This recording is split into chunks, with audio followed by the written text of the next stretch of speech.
The fluorescent lights hummed overhead as Kara Thompson tucked the last of her charts into the plastic sleeve and leaned back against the edge of the nurse's station. It was nearly midnight, the ward quiet except for the soft beeps of heart monitors and the distant hiss of oxygen regulators. Kara rubbed her temples, tasting the faint tang of antiseptic on her breath. She'd been on her feet for 12 hours straight, triaging admissions, changing IV lines, consoling worried families. When she saw the code blue indicator flash on the monitor for room 316, her first impulse was exhaustion. A quick glance at the screen showed only a single yellow star. No flashing red, just a muted alert. Probably the elderly diabetic patient who'd been complaining of dizziness all day.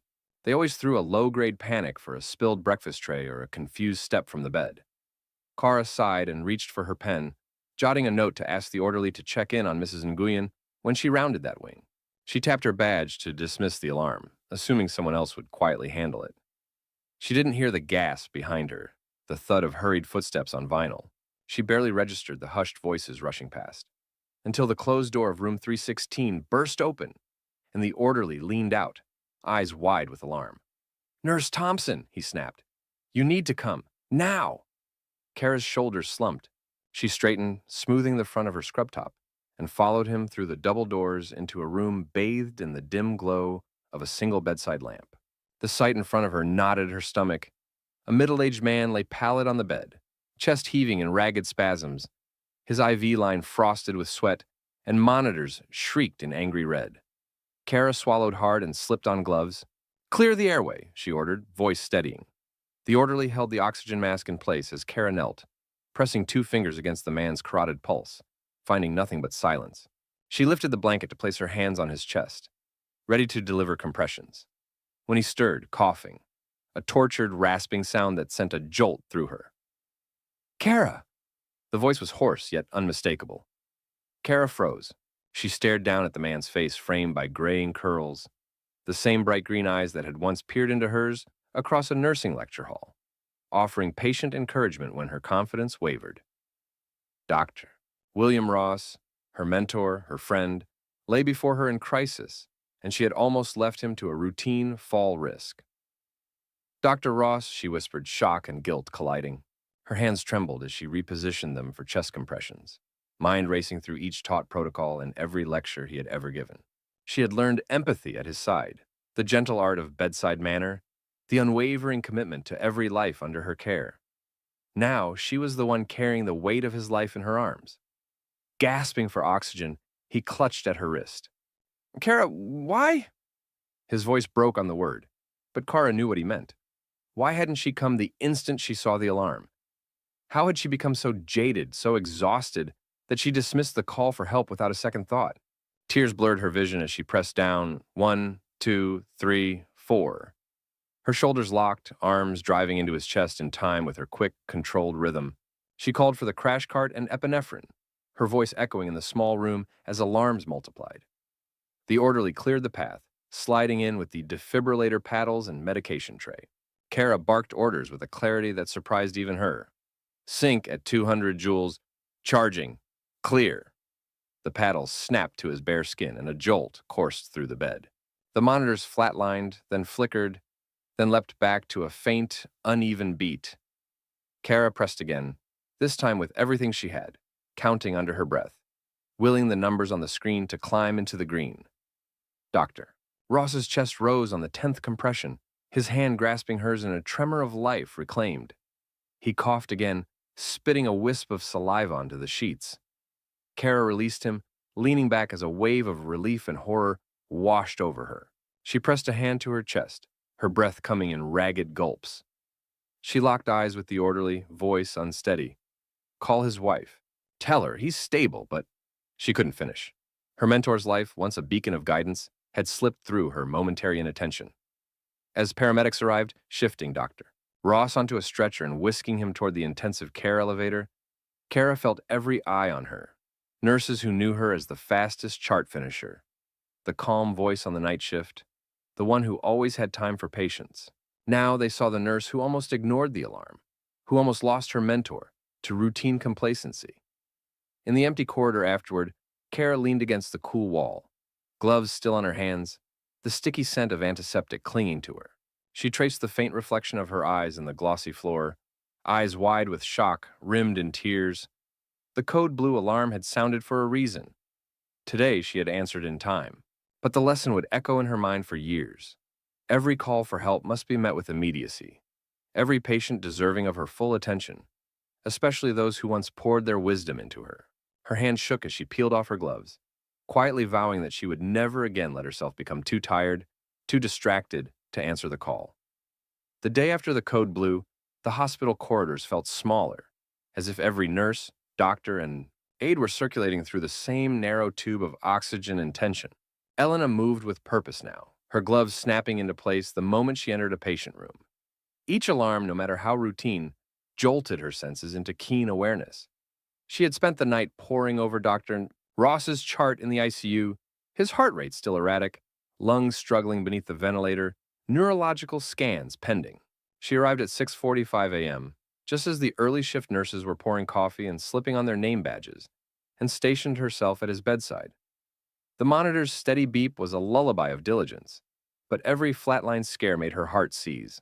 She checked his IV lines, adjusted the sedation drip, and called for a directed arterial blood gas. As she drew blood from his arterial line, she traced the memory of his patient care seminars, how he'd guided her hand when she first learned to push meds through a port, how he'd whispered encouragement before her first solo code.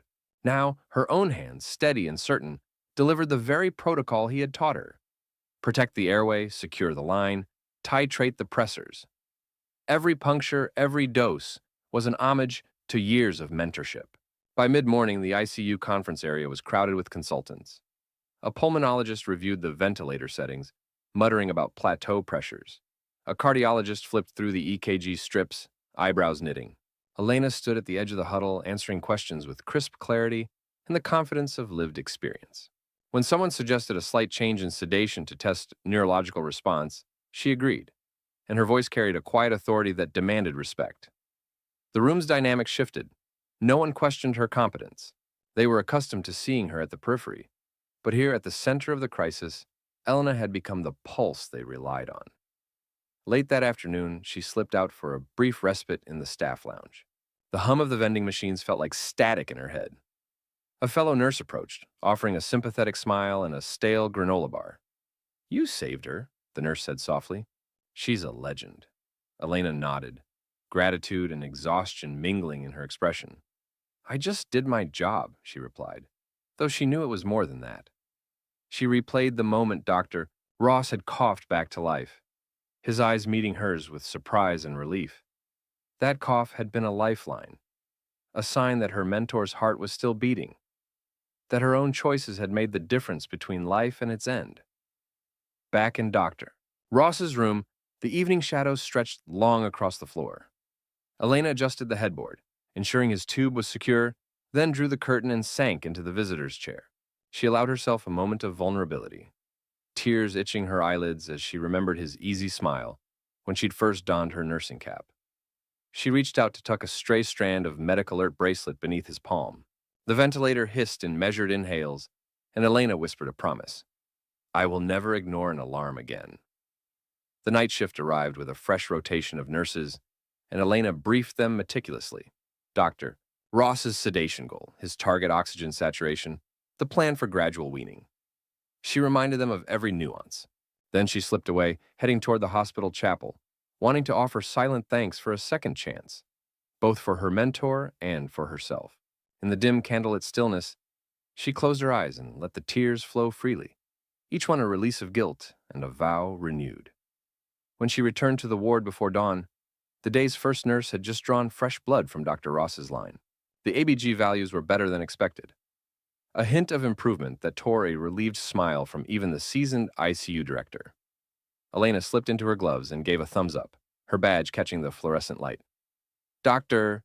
Ross's nurse nodded back, the solidarity of their shared effort shining in her eyes. By the time the morning sun breached the horizon, Dr. Ross had opened his eyes, whispering incoherent words, then settled on Elena's name, clear and grateful. She bent to his bedside, heart pounding, and took his frail hand in hers. "You're going to be okay," she said, voice soft but unwavering. "You taught me how to save lives. Now, it's my turn to be here for you." In the days that followed, as Grace Morgan regained strength, Elena found herself not just a caregiver, but a disciple repaying a lifetime of lessons. She rejoined her rounds with renewed purpose, each patient a reminder that vigilance is the essence of compassion. And every time an alarm sounded, she moved swiftly, aware that no call for help could ever be too small or too routine, because she had learned from the woman whose life she saved that behind every beep was another heartbeat deserving her full attention. The late afternoon light filtered through the lace curtains of Dr. Mabel Jenkins' living room, scattering golden patterns across worn wooden floorboards and the patchwork quilt draped over the faded couch. Lena Reeves stood near the hearth, tracing the delicate cracks in the porcelain vase that held a single sunflower, its petals just beginning to droop. Around her, 4 of the building's longest-standing residents gathered. Mrs. Patel from 1C, whose soft sari rustled as she shifted in her chair, Mr. Alvarez, the retired mail carrier, leaning heavily on his cane, Connor, still pale from his confession, eyes downcast, and young Tyler, the high schooler who had questioned the sign when he first saw it, each face brimmed with anticipation, curiosity, and a flicker of trepidation. Dr. Jenkins sat in her high-backed rocker, the wooden arms worn smooth by decades of use. She placed a gentle hand on her lap, the other cradling a steaming cup of mint tea. Her silver hair was swept into a loose bun, and though the years had softened the angles of her face, her eyes remained sharp, bright with resolve. She offered Lena a warm smile that reached those keen eyes. "Thank you all for coming," she said, her voice clear and resonant against the hush. "What we do today will not be merely cosmetic. It will be a declaration of who we are as a community." Lena shifted forward, clearing her throat. "We've removed the last of the hateful signs," she began, "but words alone aren't enough. Signs can be torn down, walls can be repainted." She met each neighbor's gaze. "We need symbols of welcome, of unity, that stand up to fear and ignorance." Mrs. Patel nodded, smoothing her sari's folds. "I brought paints," she said, gesturing to the table where jars of sunflower yellow, sky blue, and grass green stood in neat rows. "And brushes. We can paint a new mural along the entryway, something that reflects all our cultures." Her voice quivered slightly, but her eyes shone with conviction. Mr. Alvarez rose unsteadily and placed his cane beside the kettle. "I can carve wooden plaques," he offered. "I have the tools in my apartment. We could hang them at each window. Welcome messages in different languages." The wheelchair near the hearth creaked beneath his weight, but he stood resolutely, chin lifted. Connor swallowed and added, I can help with stenciling. My uncle owns a print shop. We can make vinyl decals for the glass so that the welcome never wears off." He glanced at Lena, who offered him a reassuring nod, silence conveying her gratitude. Tyler, still clutching his backpack, spoke last. "I'm no artist," he said, voice small, "but I can talk to the city council. The liaison meeting is this Thursday. I can push for a permanent welcome to all neighbors decal ordinance. Make it official city policy." The others exchanged glances of genuine surprise and admiration. In that moment, Lena felt the full sweep of solidarity, a mosaic of talents and experiences united in a single purpose. Dr. Jenkins rose from her rocker, walking with the deliberate grace of someone decades her junior. She placed her hands on the backs of 2 chairs, her eyes scanning the small circle. "This is the vision I dreamed of back in Selma," she said, voice thick with memory. "A community that declares in paint and wood and law that fear has no home here. We will paint sunflowers because they always find the light, even through cracks in the pavement." She turned to Lena. "Will you help me lead this?" Lena swallowed, her throat tight, then closed the space between them and grasped Dr. Jenkins's hand. "With everything I have," she promised. Over the next hour, the room transformed into a workshop of ideas. Mrs. Patel rolled out a blueprint of the building's facade, sketching a border of sunflowers intertwined with vines that carried words in English, Spanish, Mandarin, and Arabic. "Welcome, bienvenidos, Huanying, ahlan wa sahlan." Mr. Alvarez detailed how he would source rough-hewn oak for the plaques, each one carved with a hand-lettered greeting and a small sunflower motif. Connor sketched stencils on scrap paper, silhouettes of families of all shapes and shades, hand in hand beneath a blazing sun. Tyler mapped out speaking points for the liaison meeting and drafted a petition template to gather signatures from tenants and nearby homeowners. As twilight deepened beyond the windows, the first inkling of concrete progress lay before them. Color palettes chosen, roles assigned. a timeline sketched in hopes and commitments. Dr. Jenkins poured each person another cup of tea, raising her mug in a quiet toast.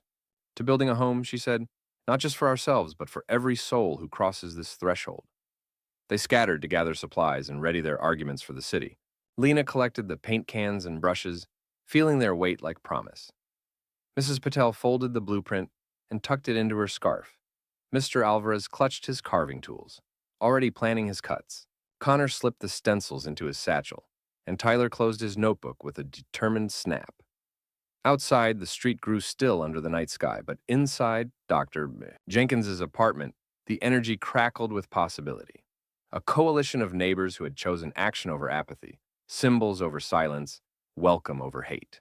And as Lena stepped out into the crisp air, her heart surged with conviction. Tomorrow they would begin not just to erase the scars of bigotry, but to plant the seeds of a future where every welcome sign was a promise, and every sunflower a beacon of hope. The next morning, the building's courtyard felt charged with purpose. As the sun rose, Lena stationed herself by the old bulletin board, which still bore the faint ghost of the hateful stencil despite last night's frantic scrubbing. Mrs. Patel arrived with her sari, swaying in the breeze, carrying a battered wooden ladder and cans of thick yellow paint. Mr. Alvarez rolled in behind her with a toolbox, humming an old postal tune as he wheeled a cart piled with carved wooden plaques. Connor emerged from his apartment clutching a stack of vinyl decals, each one a crisp white sunflower on a transparent background, cut to fit perfectly on the glass door. Tyler trailed, clutching a petition binder, his face bright with the signatures he had gathered overnight. They worked in synchronized motion, a well-oiled machine fueled by shared conviction. Mrs. Patel climbed the ladder first, setting her brush to the board's left edge and painting a wide stroke of sunflower yellow over the last traces of black. Her sari fluttered as she leaned, and Lena held the ladder steady, heart fluttering with admiration. When the first strip was coated, Mr. Alvarez knelt beside a planter box and began fitting carved oak plaques into the soil, each inscribed with Welcome, Bienvenidos, Huan Ying, and Ehlan wa Sahlan in elegant script. Connor followed, peeling back the backing from the vinyl sunflower and pressing it onto the glass door, the adhesive releasing with a satisfying whoosh. By midday, the old sign was gone, replaced by a vibrant tapestry of color and language. The glass door now bore 3 sunflowers in a diagonal arc, each one a promise of inclusion. The wooden plaques stood guard along the threshold, their polished surfaces catching glimmers of light. Mrs. Patel stepped back, breathing hard but smiling, as she surveyed the transformation. Lena handed her a cloth to wipe stray drips of paint from her hands. "Look at that," she said, voice thick with emotion. "We turned hate into hope." As if on cue, a soft rumble of raised voices drifted from the sidewalk. Tyler pointed. The young man who had spray-painted the original sign, a pale figure in a hooded sweatshirt, stood glaring at their work, phone in hand. He lifted it to film. For a moment, the group tensed, memories of confrontation flashing in their minds.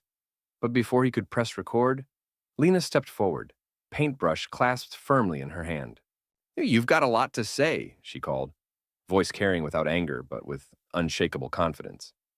"So why don't you explain your words to all of us?" The youth's mouth opened and he stammered, I didn't." His voice cracked. Mrs. Patel folded her arms. Mr. Alvarez rolled his chair forward.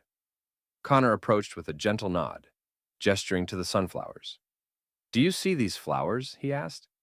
"They always find sunlight, even through cracks. That's what we're building here. Light in the cracks of hatred." The young man's eyes flicked from the flowers to the smiling faces around him. Something shifted in his posture, a hesitance melting away. He exhaled, lowering his phone. I'm sorry," he said, voice small. "I thought I was being funny. I didn't mean to hurt anyone." Bloody apology echoed in his tone. Lena nodded, offering him a brush dipped in bright blue. "Then help us finish this," she said. With trembling hands, he painted over a small smudge of black on the planter edge, his act of contrition manifest in a streak of color. Neighbors began to emerge from their apartments, children in pajamas, elderly couples leaning on canes, young professionals clutching coffees. Each one paused at the courtyard gate, taking in the mural of plaques, paint, and sunflowers. Whispers of approval grew into full-throated praise as they joined the circle, dipping brushes into fresh paint, helping hang a final banner that read in bold letters, "Sunflowers for All." The courtyard overflowed with chatter and laughter, a kaleidoscope of voices, each adding its note to the chorus of welcome. That evening, as the new sign glowed under the lamppost's golden arc, Lena lingered by the door with Dr. Jenkins. The sunflower petals, backlit by the street lamp, looked almost translucent, like lanterns of hope. Dr. Jenkins patted Lena's shoulder. "This," she said, voice soft but triumphant, "is the power of community." Lena nodded, chest swelling with pride. Behind them, the young vandal, now a helper, watched the sunflower bloom in his palm, tentative gratitude in his eyes. Lena realized that no sign of exclusion could stand against a chorus of solidarity and action. Together, they had rewritten their building's story, from one of hate to one of enduring welcome. When the first snowflakes drifted through the street lamps of Lincoln Avenue, the community center's courtyard had transformed into a winter garden of sunflowers. Bright yellow iron sculptures installed along the sidewalk, their metal petals catching, the flakes like soft blessings. Lena Reeves stood in front of the brick facade, brushing a handful of powdery snow from the top edge of the "Welcome to All Neighbors" decal. She wore her mother's knitted scarf and pressed her cheek to the cool glass, remembering the day the hateful stencil had taunted the threshold. Now, every time she came through these doors, she felt the pulse of unity in every carved plaque and painted vine. Inside, the once quiet lobby had become a bustling hub. A long wooden table by the window held baskets of warm cocoa and gingerbread cookies, courtesy of Mrs. Patel, who still insisted on bringing samosas and chai alongside the holiday breads. Mr. Alvarez, the retired mail carrier, had repurposed his old postbag into a collection box for winter coats, which neighbors donated by the dozen. Connor and Tyler had printed new volunteer badges in cheerful blue and handed them out to anyone who wanted to staff the giving table. In the corner, a tiny pine tree was decorated not with ornaments, but with laminated sunflower thank you notes written in 6 languages by local schoolchildren. That afternoon, Lena led a small group through the building's lower levels, unveiling the final touch of their year-long project, a mosaic mural spanning 3 walls, each covered in hand-painted ceramic tiles.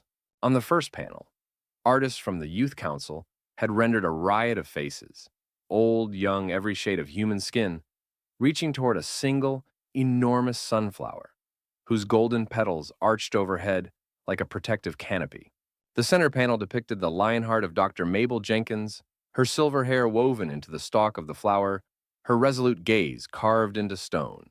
The final panel showed an open doorway, the sunflower stem continuing into the room beyond, symbolizing that welcome was not confined to one lobby, but extended into every home and heart. As Lena pressed her fingertip to the cool mosaic, a small crowd gathered. Longtime tenants who had once kept silent, new families who had found the building on a whim, even city officials with clipboards. The community liaison, Councilmember Williams, stepped forward and tapped the microphone they had rigged to a makeshift podium. "Today we celebrate not only a mural," he began, voice echoing against the tile, "but a transformation of spirit. This building stands as proof that inclusion is a deliberate act, built tile by tile, heart by heart." Applause rippled through the crowd, and tears glistened on more than one cheek. Lena found Dr. Jenkins in the front row, leaning on her walker and draped in a sunflower yellow shawl. Lena knelt to kiss her hand. "You planted the seed," she whispered. "We only watered it." Mabel smiled, a single tear trailing down her cheek, and squeezed Lena's hand. As evening fell, a procession snaked through the snow-dusted neighborhood. Lantern bears mounted on every post, each with a paper sunflower glowing from within. Neighbors walked arm in arm, singing carols that had been rewritten that very morning, lines about petals of friendship and roots of respect. They ended at the community center's courtyard, where a ribbon of fairy lights spelled out, "Home for every one of us." Under that glow, Lena stood on the mosaic's threshold and welcomed every face. Some she knew well, others she met for the first time. She held her breath as the last guest, a young woman with a tiny baby in her arms, stepped forward, traced a finger over the tiles, and whispered, "I finally feel welcome." The infant gurgled beside her, bright eyes reflecting candlelight. Later, Lena returned to her own apartment in 3B and found her mailbox stuffed with invitations. A winter reading circle hosted by Mrs. Patel, a coat drive committee led by Mr. Alvarez, even a symposium at City Hall where she and Tyler would present their story to neighboring districts. In that moment, Lena realized the journey that had begun with one hateful sign had ignited not just a building's rebirth, but a movement of goodwill spreading through the city like wildfire. As she curled into her favorite armchair, the soft hush of the snow outside, Lena pressed her forehead to her sunflower pendant, the same one her grandmother had given her. She whispered a silent vow to tend this garden of unity every day, to keep painted words of welcome where hatred once stood, and to remind herself and everyone she met that home is truly made when we open our doors and our hearts to all.